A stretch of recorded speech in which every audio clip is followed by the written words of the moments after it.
इच्छा उत्पन्न होती है, वैसे ही अंदर में आकुलता उत्पन्न हो जाती है। इच्छा की उत्पन्न होने में मोहिनी कर्म का उदय कारण माना जाता है।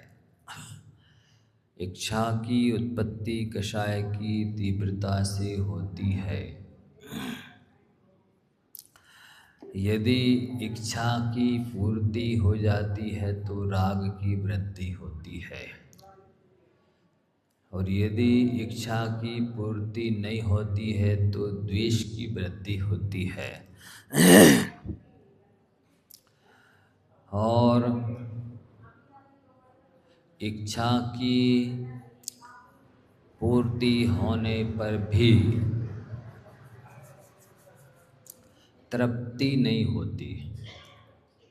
ये इच्छा की तासीर समझ लो आप।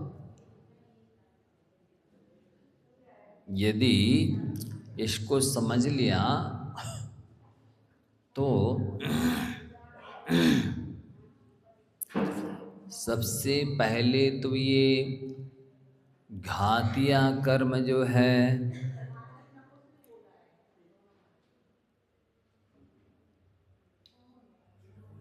मोहिनी कर्म घातिया का भेद है,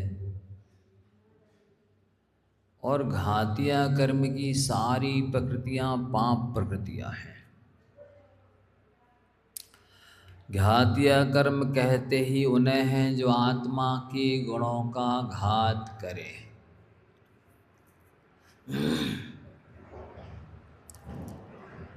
जिन दैवत रूप गुण आत्मा को सुख शांति देने वाले हैं, आत्मा को निराकुल करने वाले हैं, आत्मा को संसार में रोक रखने में कारण यदि कोई है तो वो है मोह घातिया कर्म। और इन घातिया कर्मों के उदय में इस जीव को अनादिकाल से लेकर आज तक अपने आत्म स्वभाव का भेदन संवेदन अनुभव नहीं हो सका। जब वो पाप प्रकृति ही है तो इच्छा की उत्पन्न करने में पाप को निमंत्रण देना है। इच्छाओं का उत्पन्न करने का मतलब पाप को निमंत्रण देना है, और पाप करके सुखी होना किसी भी हालत में संभव नहीं है।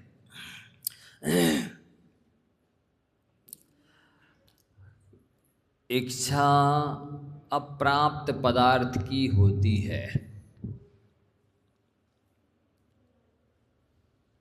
बोलो, हम पूछ रहे हैं, हमने क्या बोला अभी? तो अच्छी से एकाग्रता से इस तरह का प्रतिक्रिया करो कि हमको लगे कि हाँ आप ध्यान से सुन रहे हैं।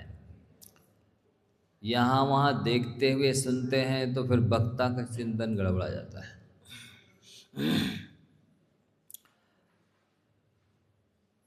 तो एक एक शब्द को ध्यान से सुनो। किसी अप्राप्त पदार्थ के लिए ही इच्छा होती है, और पदार्थ की प्राप्ति पुण्य के उदय से होती है। पदार्थ की प्राप्ति कैसे होती है? पुण्य के उदय से होती है। तो इच्छा करने का मतलब है पाप करके पुण्य के फल को चाहना।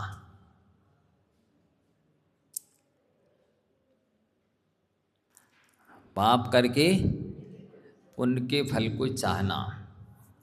मतलब जैसे आप किसी होटल में रुकते हैं कोई लोग, तो वो होटल वाला जो मांगोगे दे देगा,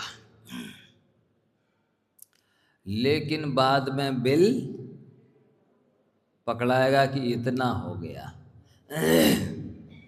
ठीक इसी प्रकार से आप जितनी इच्छाएं करोगे उतना आपका पुण्य खत्म होता चला जाएगा। जैसे मोबाइल से आप जितनी बात करते जाते ना, बैलेंस उतना खत्म होता जाता है ना। ऐसा तो नहीं है कि आप बात करते रहें और बैलेंस खत्म ना हो, नहीं है ना। बिल्कुल, जितनी बात करोगे उतना आपका बैलेंस खत्म हो जाएगा। ठीक इसी प्रकार से जितना आप इच्छाएं उत्पन्न करोगे उतना पुण्य खत्म होता चला जाएगा। और जब पुण्य खत्म हो जाएगा और फिर इच्छा करोगे तो उल्टा कर्ज चढ़ना शुरू हो जाएगा। क्या होगा? अब आपके बैलेंस में पुण्य बचा नहीं और आप फिर भी इच्छा कर रहे हैं, तो इससे आपको पाप कर्म का बंध होना शुरू हो जाएगा। तो जहाँ पर इच्छाओं का साम्राज्य है, वहाँ पर जीव को निराकुलता रह ही नहीं सकती।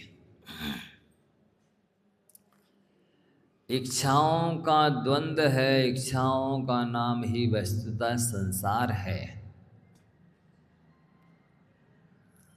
जिसके अंदर जितनी ज़्यादा इच्छाएं उसका उतना लंबा संसार है।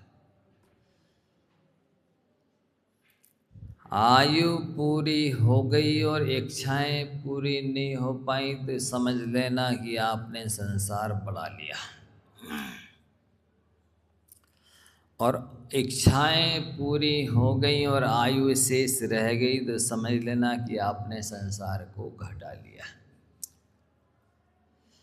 किसी से पूछने की आवश्यकता नहीं है कि हमारा संसार कितना बाकी है।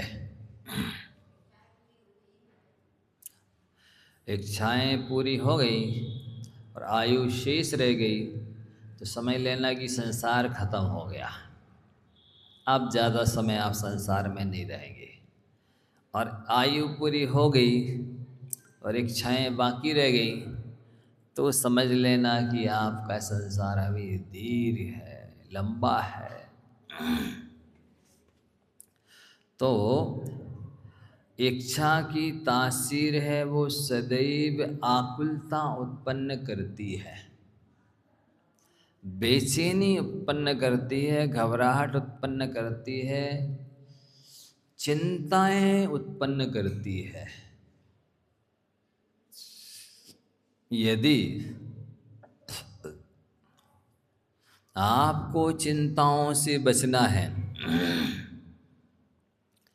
आकुलता से बचना है, बेचैनी से बचना है, आरंभ से बचना है, असंयम से बचना है, अपनी मानसिक एनर्जी बचाना है, अपने पुण्य को बचाना है, अपने आत्मा की उपादान शक्ति को जागृत करना है, तो आप इच्छाओं को उत्पन्न मत होने दो। क्यों? क्योंकि इच्छा परिग्रह, इच्छा का नाम ही परिग्रह है। ये सूत्र कहाँ आया बताओ? हैं? तत्व सूत्र में तो मूर्छा परिग्रह आया है।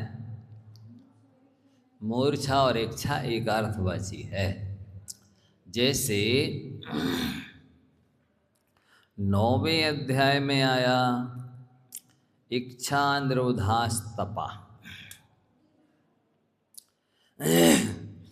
मतलब अपनी इच्छाओं का निरोध करने वाला व्यक्ति तपस्वी है।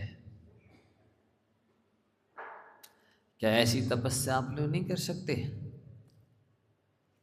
ऐसी तपस्या करने में कौन सा संगनन बाधक है, कौन सा पंचम काल बाधक है, कौन सी गृहस्थी बाधक है, कौन सी स्त्री पर्याय बाधक है, कौन सी वृद्धावस्था बाधक है, कौन सी चीज बाधक है, सो बता दो।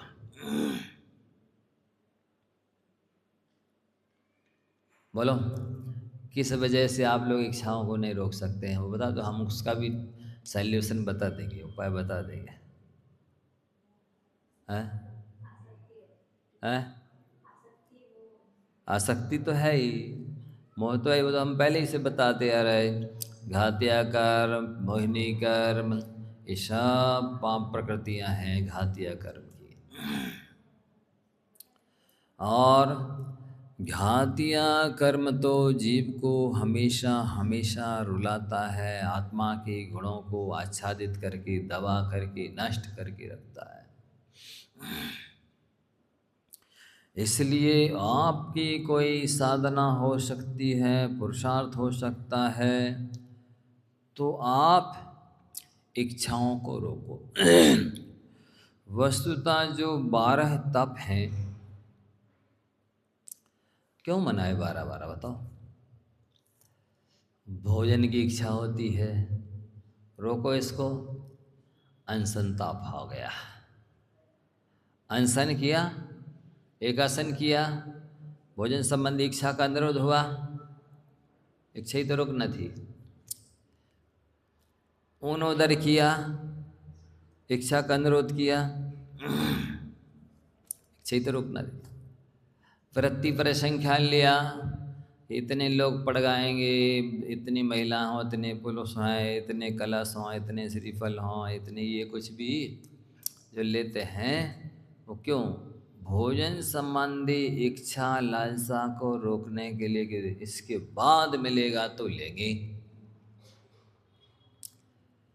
क्या हुआ? इसमें इच्छाओं का निरोधित हुआ। और एक तप की अपेक्षा दूसरा तप और कठिन है। प्राय लोग कहते ना कि हमें एकासन की अपेक्षा उपवास करना सरल है। क्यों? क्योंकि भोजनशाला में गए और सब प्रकार का रुचिकर भोजन बना है, रखा है, सामने वाला फ्रेम से दे रहा है, परोस रहा है। अब भूख से कम खाना कठिन है।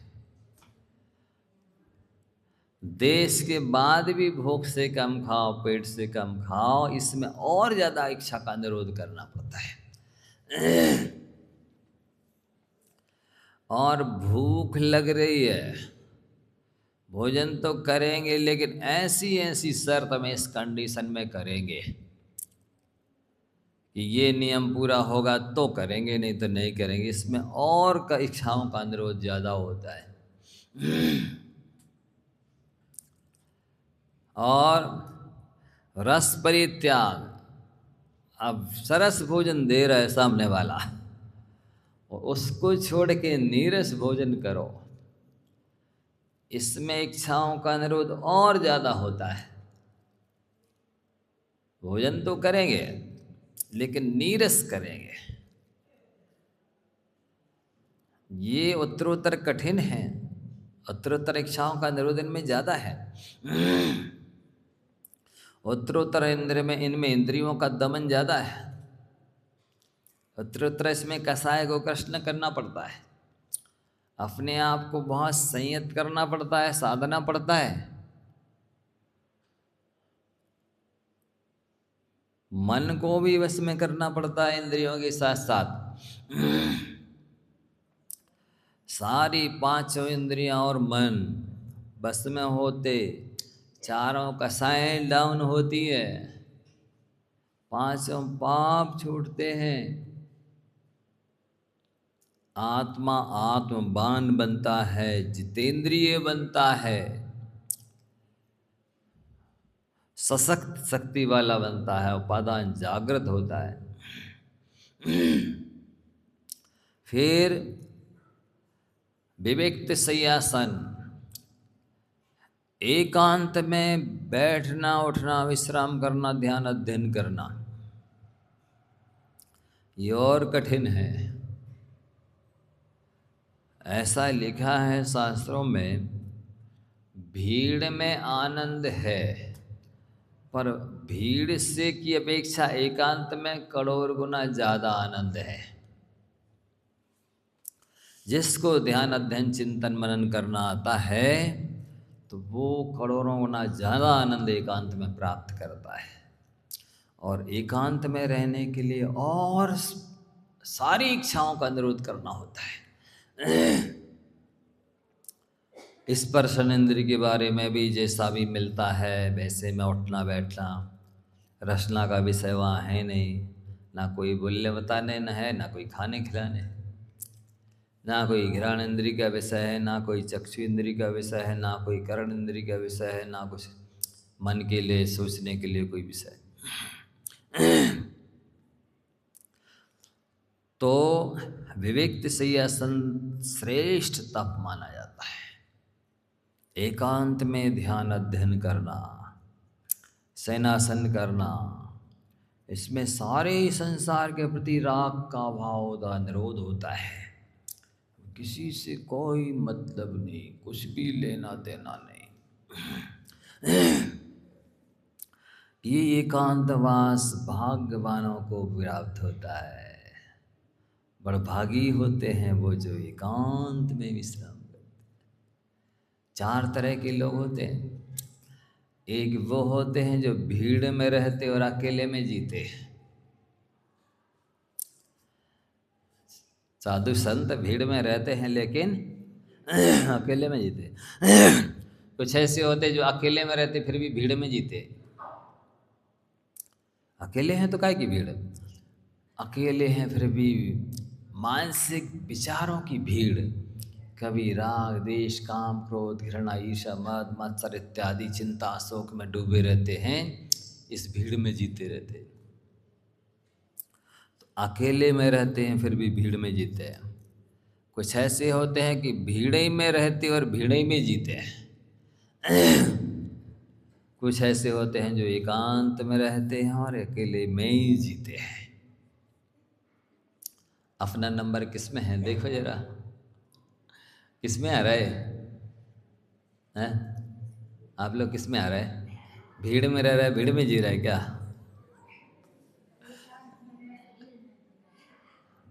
एकांत में रह करके भी भीड़ में जी रहा है, ये बात।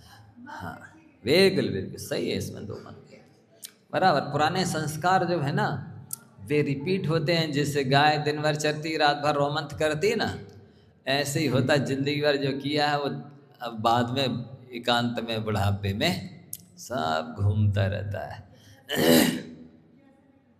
जिस कुत्ते के दांत गिर गए हैं अब चबाते तो बनती नहीं हड्डी, तो चाटता रहता है। इसी तरह से वृद्धावस्था में अब भोग भोगने की ताकत तो बची नहीं, तो देखे ही सने की माया है, इतने ही थोड़ा बहुत कर लिया बहुत है, ऐसा होता है। हाँ हाँ, वो तो क्या है, ध्यान अध्ययन में उपयोग को लगाना पड़ता है। मन तो सहज में इसकी मन की गति पानी की तरह है। इस पानी नीचे तो अपने आप बहता है, और यदि ऊपर चढ़ाना है तो टुल्लू पंप चाहिए, कोई मशीन चाहिए, है ना, प्रेशर से जाएगा ऊपर। ठीक यही स्थिति मन की है। यदि आपको विषय कसारी के बारे में चिंतन करना है फिर कुछ करने की जरूरत नहीं है, बस सोचता रहेगा, न थकेगा न हटेगा।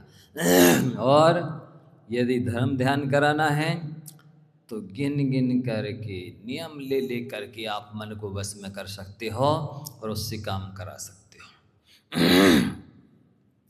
जो लोग नियम नहीं लेना चाहते हैं वे दीर्घ संसारी हैं, अविवेकी अज्ञानी हैं। मतलब उनकी स्थिति बिना लगाम के घोड़े की तरह है।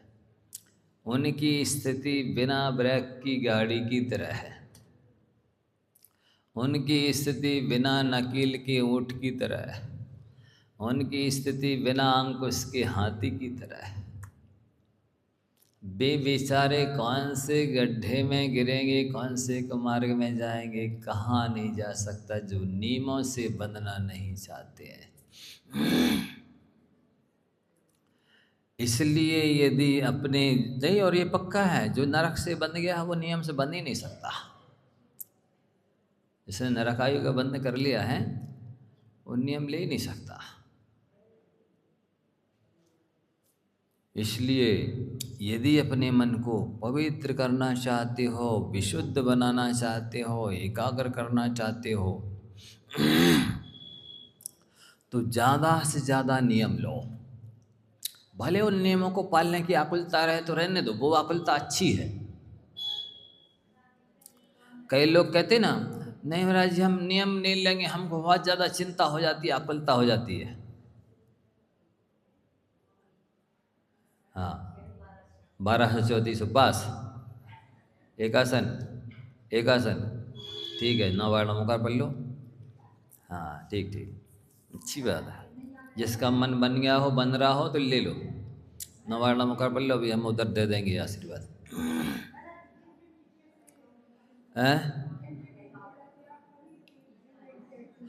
कोई भी काम, मतलब जैसे जाप करना है तो आप चाहोगे हम बिना नियम के कर लेंगे, जितनी हो जाएंगी, तो नहीं होगी। आप नियम लोगे, हम एक दिन में 100 माला फेर गिराएंगे, तो होंगी? कैसे नहीं होंगी। हाँ, हो जाती है। तो जिसका भी मन बन रहा हो, जो भी नियम लेना हो ले लो। इस मन से तो आप जितने ज़्यादा नियम ले लोगे उतना ज़्यादा अपने मन को वश में कर लोगे, पवित्र कर लोगे, एकाग्र कर लोगे। अन्यथा तो पानी की तरह नीचे विषय कसाय में जाना है, उस मन को आतर उधर ध्यान कराना है। आप इससे बिना नियम संयम के धर्म ध्यान नहीं करा सकते। क्यों? वो तो बेईमानी, बदमाशी, मक्कारी करने के लिए प्रेरित करता है मन। और एक बार उस मन की हो जाए फिर उसकी मनमानी और बढ़ जाती है। फिर वो ज़्यादा व्यक्ति को प्रेरित कर विषय कसाय के लिए करता है। और मन के हारे हार है, मन के जीते जीत। मन यो मनुष्याणाम कारणम बंध मोक्षयो। मन ही मनुष्य के बंध का भी कारण है और मोक्ष का भी कारण है। जिन्होंने इस मन को नियम संयम से बांध दिया और काम ले लिया, सो मोक्ष के लिए कारण हो जाता है। मतलब विषय विरक्त मन मोक्ष के लिए कारण है और विषयासक्त मन दुर्गति के लिए कारण है। इसलिए आप अपने मन को विषय से विरक्त बनाने की कोशिश करो। वो बिना नियम संयम के होगा नहीं विरक्त। आपको बुद्धिपूर्वक 12 भावना का चिंतन करना होगा, स्वाध्याय करना होगा, सामायिक करनी होगी, चिंतन सिद्ध क्षेत्रों का, अतिशय क्षेत्रों का चिंतन करो। जितनी मंदिरों की वंदना की है, तीर्थों की वंदना की है, उन सब का ध्यान करो। रोज रोज कहाँ तक करें? अरे रोज रोज दाल रोटी खाते कि नहीं खाते? हैं? नहीं, रोज रोज करो चिंतन, 3 टाइम करो, दिन भर करो। जब चिंते तब सहस फल, लखा गमन करे, कौड़ा कौड़ी अनंत फल, जब जिन वर दर्शे। चिंतन करने मात्र से अनंत उपवासों का फल मिलता है। महाराज जी हमसे उपवास नहीं होते, तो जी तो होते हैं, ये ध्यान भी नहीं होता। ध्यान करो।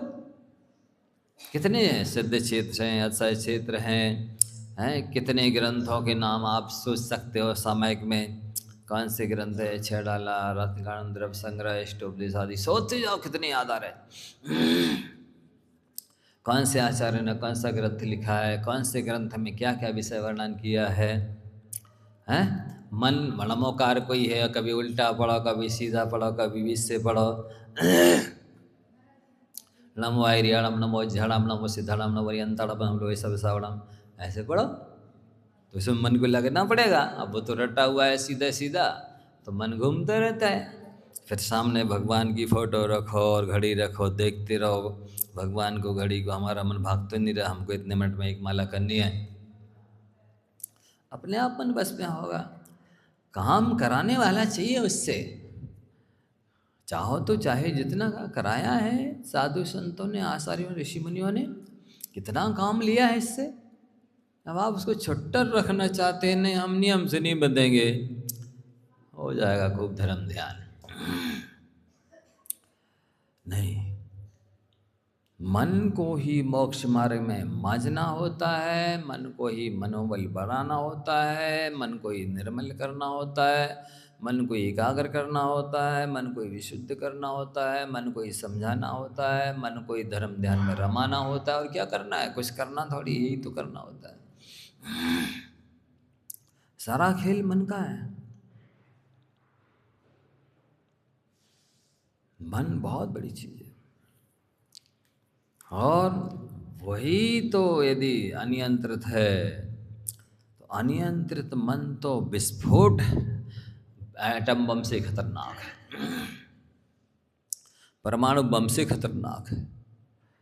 अनियंत्रित मन तो बिल्कुल समझ लो कि आस्तीन का सांप है। अनकंट्रोल मन, जो जिसका मन जिसके बस में नहीं है, क्या पहचान है कि हमारा मन हमारे बस में है कि हम मन के बस में हैं? कोई बताएगा? क्या पहचान है कि हमारा मन हमारे बस में है या हम मन के बस में है? हैं? है? नहीं नहीं, हम ये नहीं कह रहे, ये कह रहे हैं कि पहचान क्या है इसकी। सुनो, आप तो सब समझदार हैं, या हम ही बता देते। जिन कार्यों के करने से आत्मा का हित होता है, यदि वो काम कर रहे हो तो आपका मन आपके बस में है। और जिन कामों के करने से आत्मा का अहित होता है फिर भी आप कर रहे हो, इसका मतलब है आप मन के बस में हो। जो मन के दास होते हैं वे सारी दुनिया के दास होते हैं। मन जिनका दास होता है सारी दुनिया उनकी दास होती है। अब आप देख लो, कई ऐसे जीव हैं जो मन के दास हैं। अब जैसे शुगर है फिर भी मीठा खाना नहीं छोड़ते, हड्डी में, कमर में, घुटनों में दर्द है फिर भी खटाई खाना नहीं छोड़ते, ये मन के दास नहीं है? हैं? जोर से बोलो।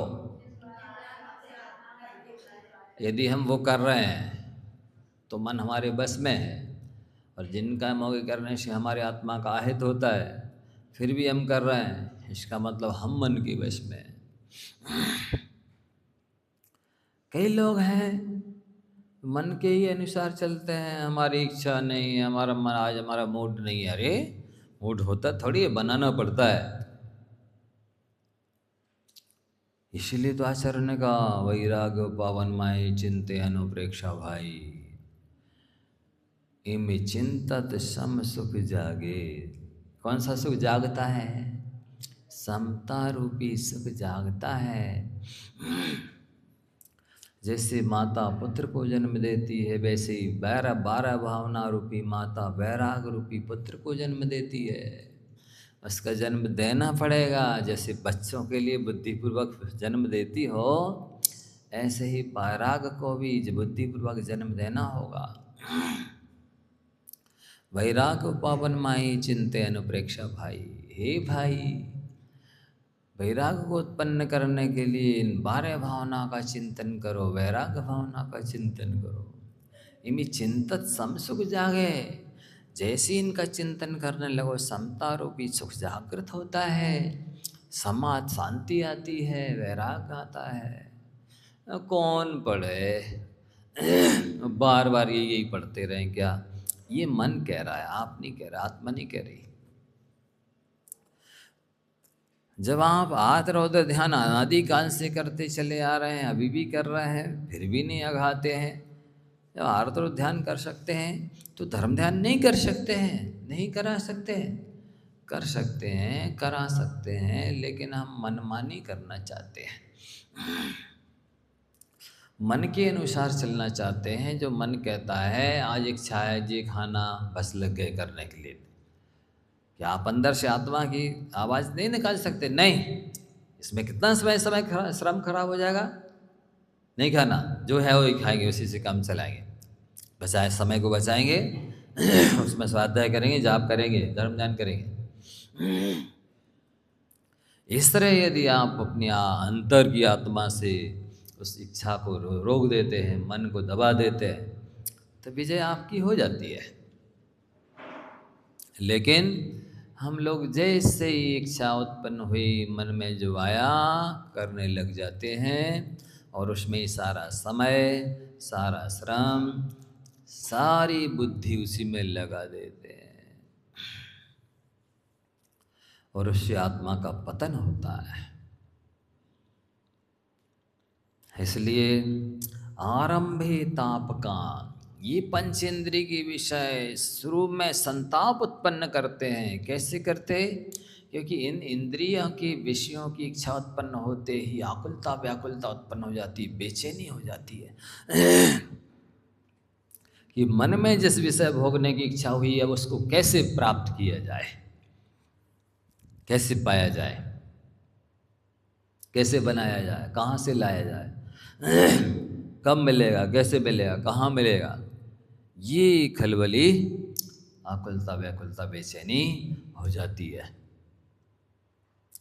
और इच्छा पूर्ति ने भी द्वेष हो गया, अरे यार इतने ही नहीं कर सके तुम हमारी इच्छा की पूर्ति, है द्वेष हो गया। इच्छा पूर्ति हो गई, राग हो गया। तो कितने अच्छे आदमी हैं बताओ, हाँ, जो हमारी इच्छा होती है आप उसको पूर्ति कर देते हैं, राग हो गया। हाँ, और इच्छा पूर्ति हो भी, मतलब चीज़ मिल भी गई, अब तृप्ति नहीं हो रही, थोड़ा और होता तो अच्छा रहता, रख दो इसको, शाम को भी ले लेंगे।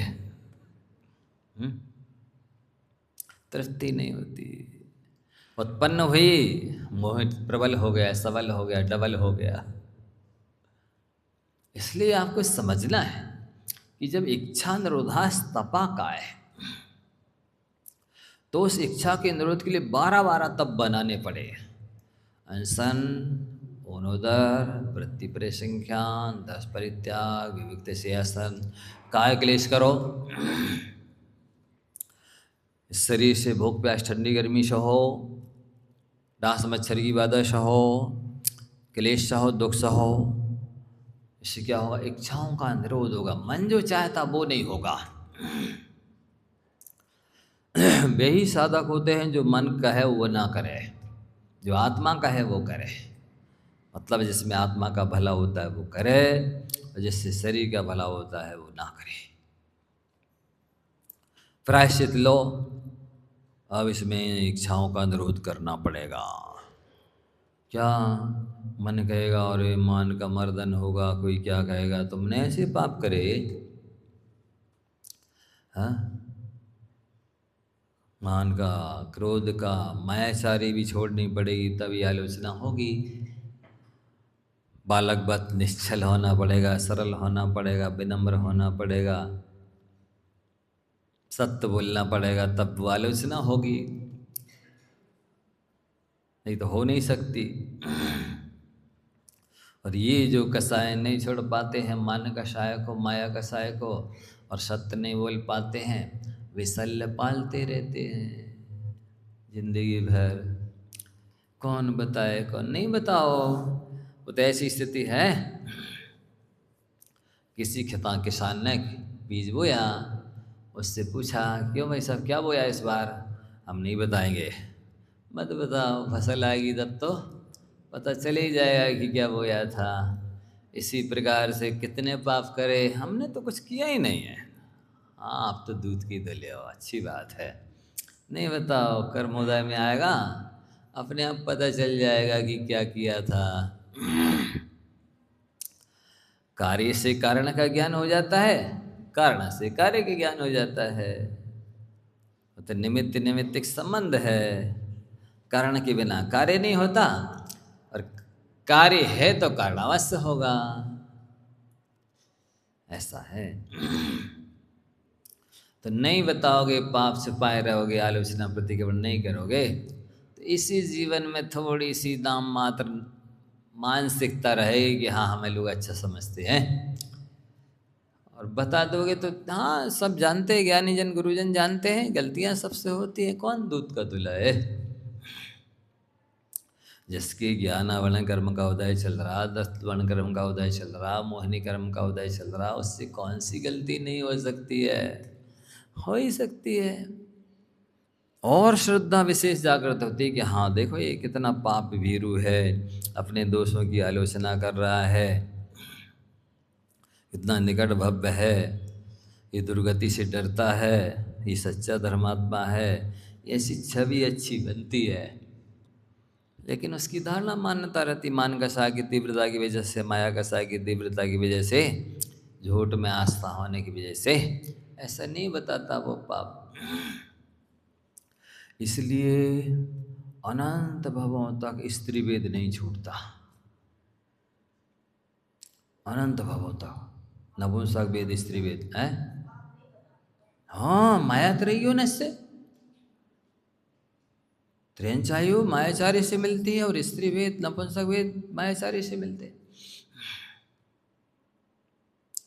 अपने दोषों को छिपाना बिना माया की संभव ही नहीं, अपने दोषों को छिपाना मायाचारी है। इसलिए जब तक उन दोषों को प्रकट नहीं करोगे आर्य धर्म प्रकट होगा ही नहीं। नए गोवदिनी दोषम अज्जव धम्मो हवे तस्य, जो अपने दोषों को नहीं छुपाता है उसकी आर्य धर्म होता है। आप धर्म के अधिकारी हो ही नहीं सकते, ऐसा है। कितने ही व्रत उपवास करो, कितने ही पूजा पाठ करो, जब तक ये सल्ल नहीं निकालोगे, माया सल्ल मिथ्या सल्ल निदान सल्ल, तब तक सल्ल माने कांटा होता है, कील होता है, वो पैर में चुभी रहेगी तो हर कदम में दुख देगी। जितने पैर कदम रखोगे उतने कदम में वो चुभेगी, टीस पहुंचाएगी, मर्म विधरण करेगी। इससे अच्छा है जल्दी अपने लक्ष्य को पाना है, इससे अच्छा है अपनी मंजिल को पाना है तो इस कील को पाँव में से निकाल लो, इस माया सल्ल को अपने हृदय से निकाल लो, तो मोक्ष मार्ग में गति होती है, अन्यथा माया दैरग्योनस्य। और निःशल्यो वृत्ति कहा है, कोई गलती बन जाए यदि उसका आलोचना प्रतिक्रमण नहीं किया, 15 दिन हो गए आपका पंचम गण स्थान गया, 6 महीना हो गया आपका चौथा गण स्थान गया। अब करते रहो ऊपर से कितने क्रियाकांड धर्म ध्यान। गुण स्थान का टेम्परेचर बना के रखना बच्चों का काम नहीं है। संयम लब्धि स्थान विशुद्धि स्थान को बनाए रखना बच्चों का काम नहीं है। उस गढ़ स्थान को बना के रखना है, वो तो तभी टिकेगा जब कथनी व करनी एक होगी, है? अपन स्वयं अनुमान लगा सकते हैं। दूसरा तो क्या इतना सूक्ष्म विषय है ये, स्वयं तो अनुमान ही लगा सकते। वस्तुतः शास्त्र में तो लिखा है सम्यक तुम वस्तुतः सूक्ष्मम केवल ज्ञान गोचरम अवधि शांत पर्याय न तो परोक्ष ज्ञान गोचरम।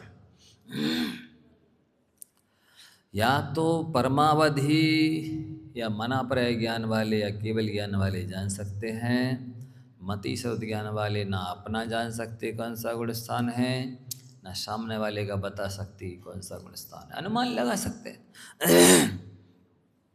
अनुमान तो सम्यक भी होता है मिथ्या भी होता है, जरूरी नहीं है कि जो आप अनुमान लगा रहे हैं वो सही हो। आप बताइए, अब रामचंद्र जी का तो मालूम था सबको कि वो छायक समय दृष्टि थे, हैं? तो 6 महीने तक मुर्दे को लक्ष्मण को के मृत शरीर को टांगे रहे, फिर भी लोग कहते रहे नहीं वो उनके 4 तर्मणि कर्म का उदय था, वो तो सम्यक दृष्टि थे। काश कोई दूसरा व्यक्ति ऐसे टांग के घूमता, मुर्दे को नहलाता धुलाता खिलाता पिलाता सुलाता, तो उसको आप पागल नहीं कहते। मिथ्या दृष्टि छोड़ो, पागल कहते। ये मूर्ख है, पागल है, मदहोश है, बेहोश है, मिथ्या दृष्टि है, धीर संसारी, क्या क्या कह देते हैं।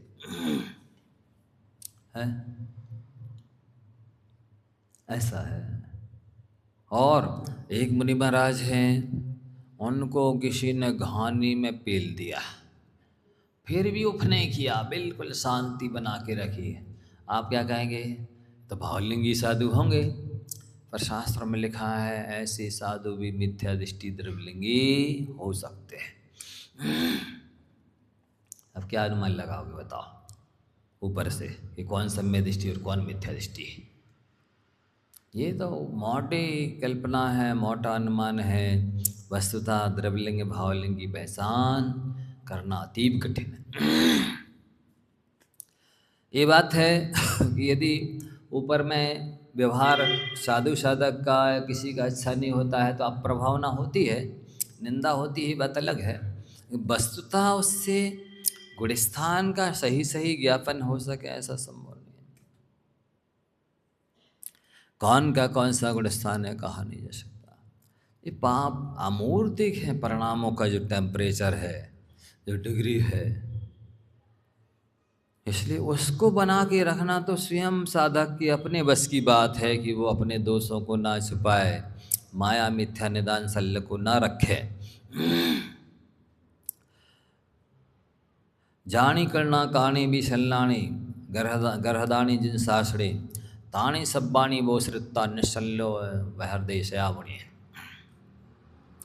जितने भी तरह के शल्य हैं, विकल्प हैं, उन सब को छोड़ करके साधक को निश्चल विहार करना चाहिए। क्योंकि कितने सूत्र बताए, एक तो माया तैरोग्य निश्चय, माया चारित्र्यंचायोग्य आश्रव कारण है। दूसरा निश्चल्यो वृत्ति, वृत्ति को निश्चल होना चाहिए, माया मिथ्या निदान से रहित होना चाहिए। तीसरा योग वक्रता विसंवादनम च शुभस्य नामना, मन वचन काय की कुटिलता और विसंवाद, ये तेरा है मेरा है इत्यादि बहस विवाद होना, इससे अशुभ नाम कर्म का बंध होता है। इसलिए ये जो विषय भोग हैं, इनके माध्यम से जीव सुखी हो नहीं सकता। पुण्य उदय जिनके तिनके भी नाही सदा सुख साता, यह जगवास यथारथ देखें सब देखें दुखता है।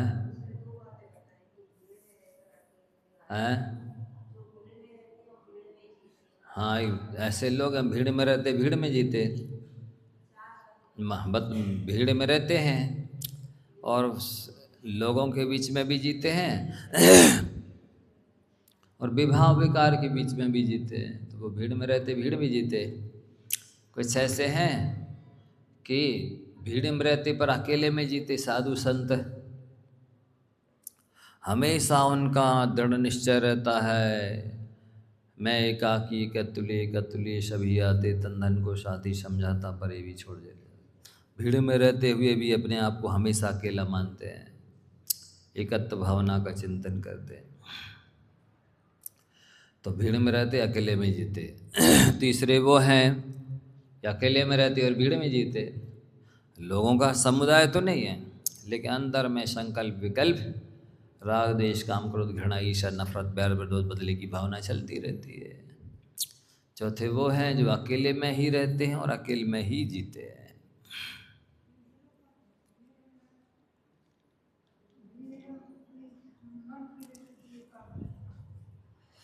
मन की विशुद्धि, एकाग्रता और मन का मनोबल को बढ़ाना, ये मन के लिए ही मोक्ष मार्ग में समझाना होता है, चिंतन मनन में लगाना होता है, बारह भावना इत्यादि का चिंतन करना होता है, विषयों से विरक्त रखना पड़ता है। बिल्कुल 12 भावनाओं का चिंतन करते ही सम सुख जागता है, शांति रूपी समता रूपी सुख जागृत होता है, वैराग उत्पन्न होता है। अभी सो रहा था वैराग, तो जैसे ही 12 भावना वैराग भावना पढ़ना शुरू किया कि वो जाग गया। तो जगाना पड़ता है वैराग को। हाँ नहीं नहीं, जब होना होगा कल्याण तो हो अपने आप बैराग जग जाएगा, निमित्त मिल जाएंगे। ऐसी ये पागलपन की बातें कहलाती हैं। ना अपने आप बैराग जागता है, ना अपने आप निमित्त मिलते। निमित्त यहाँ उपस्थित भी हो गए, पर आप निमित्त को निमित्त ना बनाए तो कैसे कल्याण हो। जैसे आप बैठे हैं यहाँ, हम सुना रहे हैं, लेकिन आप कुछ और सोचते रहे अंदर ही अंदर, तो आप हमें निमित्त बना ही नहीं रहे हैं, तो आपको यहाँ बैठते हुए भी लाभ नहीं होगा, आप वो उपलब्धि नहीं कर पाएंगे जो करना चाहिए। तो ये किसी भी इंद्रिय का विषय हो, जैसी मन में इच्छा उत्पन्न होती है और संताप उत्पन्न हो जाता है। और दूसरा दिया है कि अतृप्ति प्रतिपादकान, ये पंच इंद्रिय के विषयों में मनुष्य को, आत्मा को तृप्त करने की सामर्थ्य नहीं है। यदि होती तो ये जीव अनंतों बार 9वें गिरिव्यक तक हुआ यार। अनंत, और जब 9वें गिरिव्यक अनंतों बार हुआ है तो उसके नीचे के स्वर्ग में तो और उससे भी ज़्यादा गया होगा ना, जहाँ देवांगनाएं इत्यादि है, वहाँ कई सागरों तक रखा, 10 प्रकार रहा, 10 प्रकार की कल्प वृक्षों से, संख्यात असंख्यात देवांगनाओं से हर तरह के भोग भोगे, फिर भी तृप्ति नहीं हुई। भोग भूमि में भी गया होगा कई बार, जब स्वर्ग में अनंत बार हुआ है तो भोग भूमि नहीं गया होगा, गया होगा। वहाँ भी 3 पल की आयु है, 10 प्रकार के कल्प वृक्ष हैं, कोई इति भीति नहीं है, कोई बीवी बच्चों को पालने की अलग से चिंता नहीं है, कोई मकान दुकान सर्विस बिजनेस आरंपरिक गृह कुछ करना नहीं है, कल्प वृक्षों से सब भोग की सामग्री मिल रही है, फिर भी तृप्त नहीं हुआ। विद्याधरों के भोग भोगे होंगे वहाँ, यहाँ से कई गुने ज़्यादा हैं, फिर भी तृप्त नहीं हुआ। यहाँ भी चक्रवर्ती लिख रहे, मैं चक्री पद पाए निरंतर भोगे भोग घनेरे, तो भी तनक भय नहीं पूर्ण भोग मनोरथ। चक्रवर्ती बना, 96,000 रानियाँ मिली, हर तरह के 365-66 रसोइया प्रतिदिन भोजन बना के दे रहा है। सोचो, एक रसोइया एक दिन में नहीं बनाता, 365 रसोइया प्रतिदिन। क्या क्या नहीं डिश बनाते होंगे वो बताओ, एक से एक सामग्री बना के देते होंगे। और कहते हैं जब सैकड़ों हजारों गायों को दुहा जाता है, वो गाय एक अगली गाय को पिलाया जाएगा, फिर उससे दुहा करके फिर आइटम व्यंजन बनाए जाएंगे। सोचो, ऐसा हैवी भोजन करता है चक्रवर्ती। कहते हैं कि एक लड्डू जो चक्रवर्ती खाता है उसको पूरा कटक खा लेगा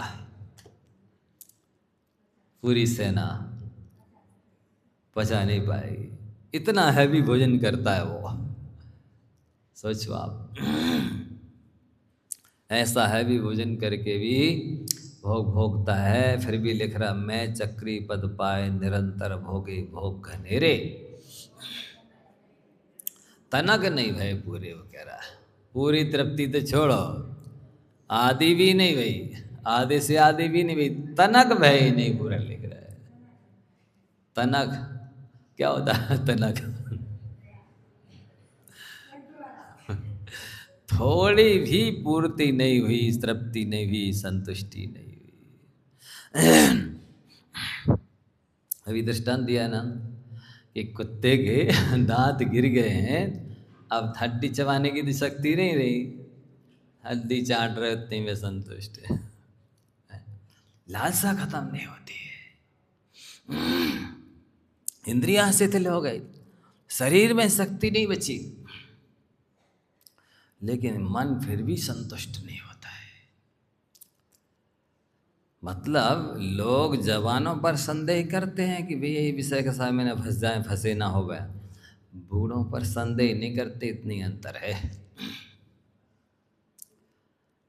बूढ़े विषय कसाय में नहीं फंसे होते, उनका मन नहीं विषय कसाय में जाता ही है, फंसे होते हैं, लेकिन उस पर कोई विश्वास नहीं करते। मतलब अब ये तो बूढ़े पुराने हो गए। अरे मन कभी बूढ़ा होता है? बुढ़ापा तो शरीर को आता है, मन तो सदैव जवान रहता है। क्यों बाबा जी, ठीक कह रहे हैं ना आप लोग? बोलो 80-80 साल के जो बैठे हैं। हाँ सही बात है, बिल्कुल बिल्कुल। 80 साल का शरीर हुआ है, मन नहीं हुआ है। 80 मन तो 8 साल का ही है अभी भी। क्यों महन ऐसा? बिल्कुल, पूछ लो 90-90 साल की बैठी है, बता देंगे सब। वो शास्त्र में लिखा ही है, आप बताओ ऐसा नहीं बताओ। मन बूढ़ा नहीं होता, शरीर बूढ़ा होता है। मन कमजोर नहीं होता, शरीर कमजोर होता है। शरीर की पेट की डाइजेशन शक्ति कम हो गई है, जठराग्नि मंद पड़ गई है, मन मंद नहीं पड़ा है। नहीं समझे? आंतों की और दांतों की क्षमता खत्म हो गई है, मन की क्षमता खत्म नहीं हुई है। हाँ बिल्कुल ऐसा है। तो आपने यदि साधना नहीं की तो वृद्धावस्था में वैसी दशा होती है कि देख देख के केवल भाव खराब करते रहते, ना कुछ मिलता है ना भोगने की शक्ति रहती है। दो ही बात है। बोले सही है ना महाराज जी, आपको कहाँ से पता? आपके तो बड़ा पाया नहीं है। सब लिखा शास्त्रों में, देखने में, पढ़ने में, सुनने में, अनुभव में सब आ रहा है। मतलब डॉक्टर कह रहा है कि भाई आपको स्वस्थ होना है, स्वस्थ रहना है, तो आप सादा भोजन करो। वो बोलते हमसे नहीं खाओ जाए, हमने तो 12 वरन को खाओ है। क्यों बोलते ना? हाँ है ही ऐसा। पहले से साधना की नहीं, अभ्यास किया नहीं,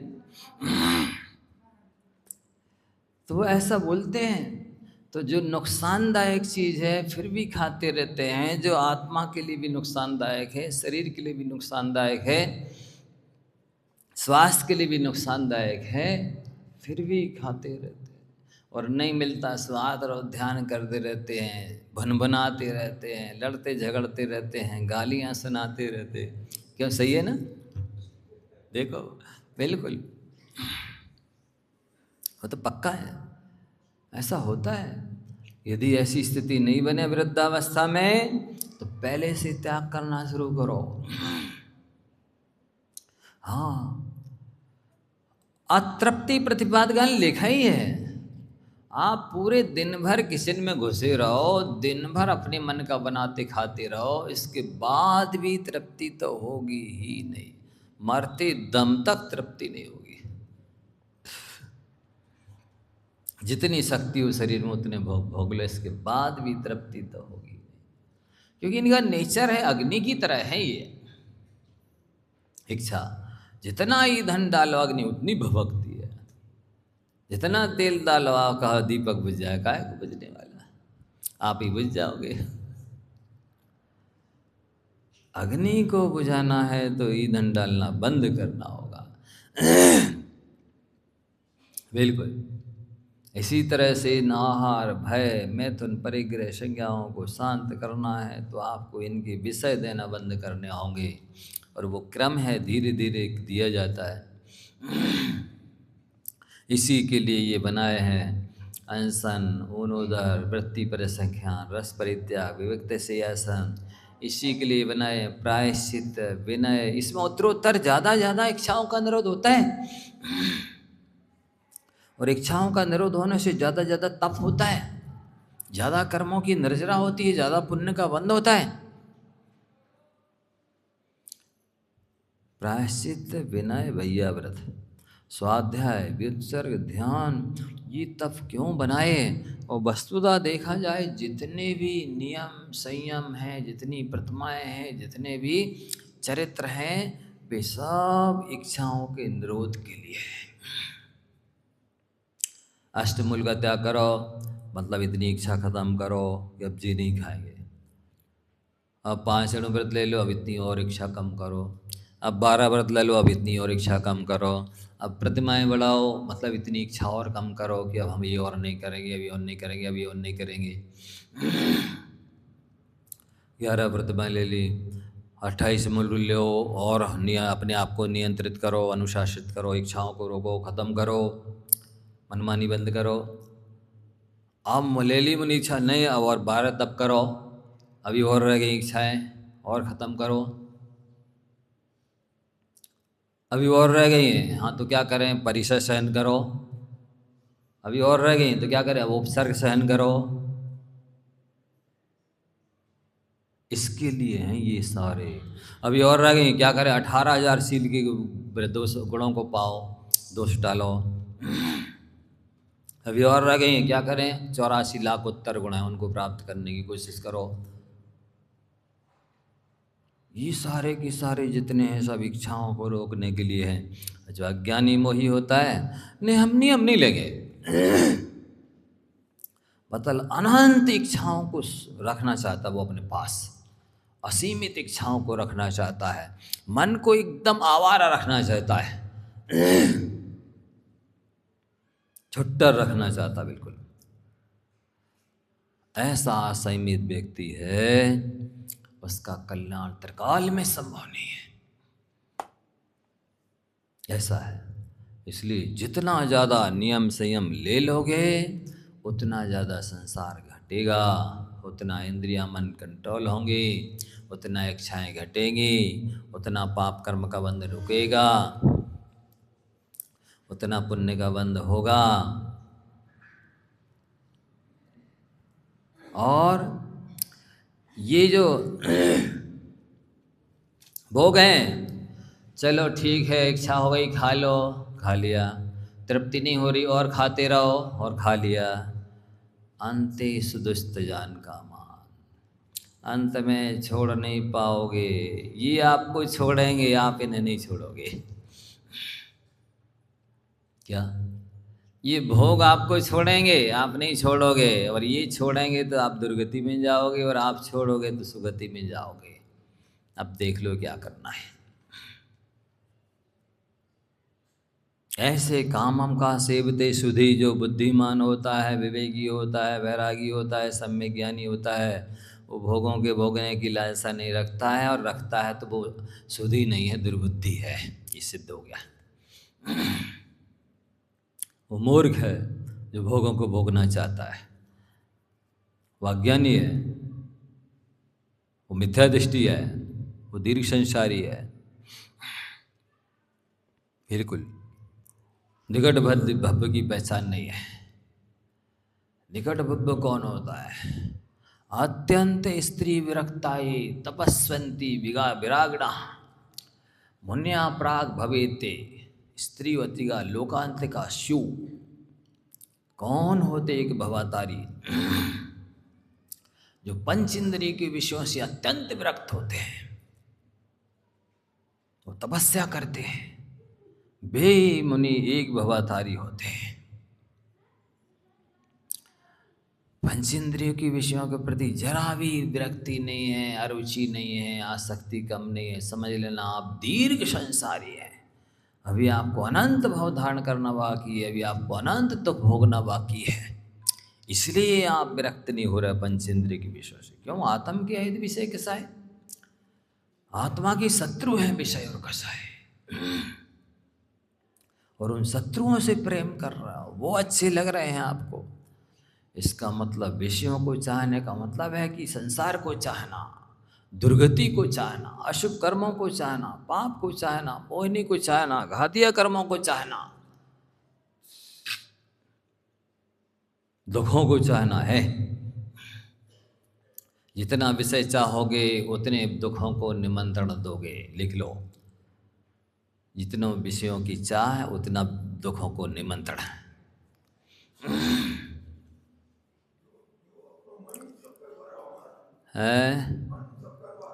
मन ही तो करवा रहा है, लेकिन बेचारे मन को दोष ना दो।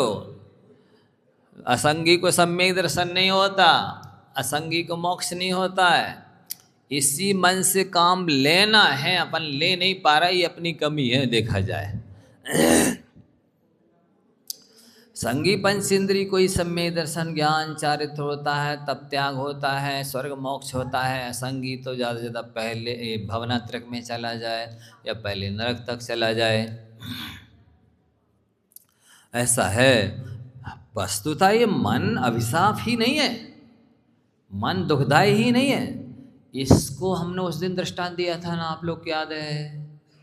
सूक्ष्मदर्शी यंत्र और दूरदर्शी यंत्र, याद आ गया? बोलो तो आ जाता। हाँ हाँ सुनाया था, वैसे कुछ नहीं, सब भूल भाल गए। वही सूक्ष्मदर्शी और दूरदर्शी यंत्र एक के लिए सुखदाई और एक के लिए दुखदाई। इसी तरह वही मन एक के लिए दुर्गति का कारण, एक के लिए सुगति का कारण, क्योंकि आपको काम लेना नहीं आता मन से। काम तो उसी से होना, मन से ही होना है। मन मिलना बहुत दुर्लभ है।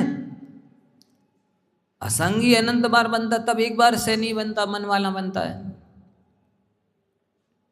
इतना पुण्य चाहिए इसके लिए, मन प्राप्त करने के लिए। लेकिन प्राप्त हो गया, वो सूक्ष्मदर्शी दूरदर्शी की तरह आप दुरुपयोग करो। सूक्ष्मदर्शी यंत्र कहाँ लगा रहा? रोटी में लगा रहा, जहाँ इतने इतने से काले चिट्ठे इतने बड़े बड़े दिख रहे। सुपत्नी को डांट रहा, मार रहा, ऐसी रोटी बनाई जाती है? जला भूंजा के रख दी है। झाड़ू पोछा लगने के बाद सूक्ष्मदर्शी यंत्र से देख रहा, तो भी जरा जरा से धूल के कण इतने दिख रहा है, तो नौकर चाकर को डर रहा, मार रहा है। क्यों? ऐसी सफाई की जाती है। दूरदर्शी यंत्र को गटर में लगा रहा, सब दूर का गटर पास में दिख रहा, अरे गंदगी गंदगी है। हाँ? तो ये आपको उपयोग करना नहीं आ रहा ना सूक्ष्मदर्शी दूरदर्शी का, इसलिए वो दुखदाई बना है। इसी तरह से आपको मन से काम लेना आता नहीं है। आप मन का काम करते हैं, मन से काम कराते नहीं है, इसलिए फेल है।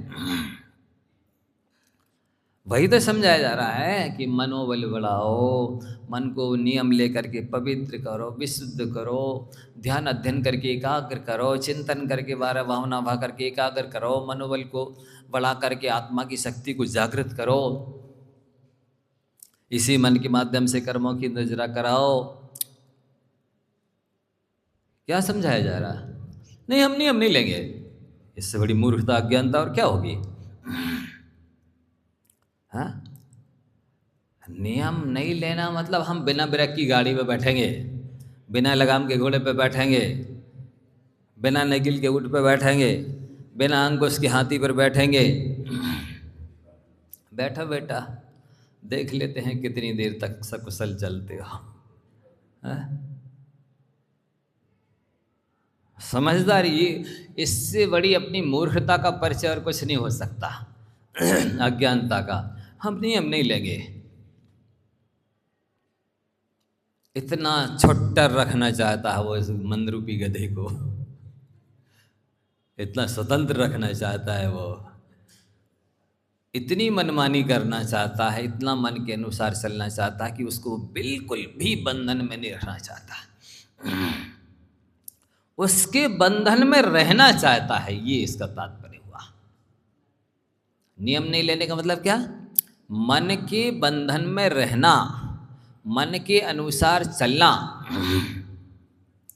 और मन के बंधन में रहना, मन के अनुसार चलने का तात्पर्य क्या है कि आत्मा रूपी मालिक को इस मन रूपी नौकर की नौकरी में लगा के रखना, इस नौकर के अनुसार चलना। जैसे जो लोग नौकर रखते ना, उसको आवास देते, कपड़े देते, भोजन देते, वेतन देते, बीमारी हो जाए तो दवाई दिलाते। तो नौकर से सेवा करा रहा है कि नौकर की सेवा कर रहा है? सारी डिमांड आप उसकी पूर्ति कर रहे हो तो आप ही उसकी सेवा कर रहे हैं। मेरे यहाँ 4 नौकर लगे, मतलब चारों की आप नौकरी कर रहा है। सारा मैनेजमेंट करना पड़ता है, कौन कितने बजे आ रहा है, कितने बजे जा रहा है, किसको क्या सौंपा है, कर रहा है कि नहीं कर रहा है, बराबर कर रहा है कि नहीं कर रहा, कैसा कर रहा है, चोरी तो नहीं करके ले जा रहा। कितना सारा मैनेजमेंट करना पड़ा। इसकी तनख्वाह देना, उसकी तनख्वाह देना, उसके बच्चे की शादी है, उसके बच्चे की बीमार हो गया है, उसके घर पे काम पड़ गया, वो नहीं आया है। लो कितने सारे टेंशन पाल रहा है?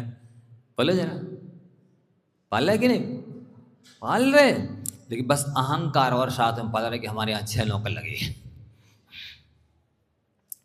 टेंशन पाल रहे और साथ में अहंकार पाल रहे। क्या कर सकते हैं? और अपनी सारी की सारी स्वतंत्रता बेच दी नौकरों के हाथों में।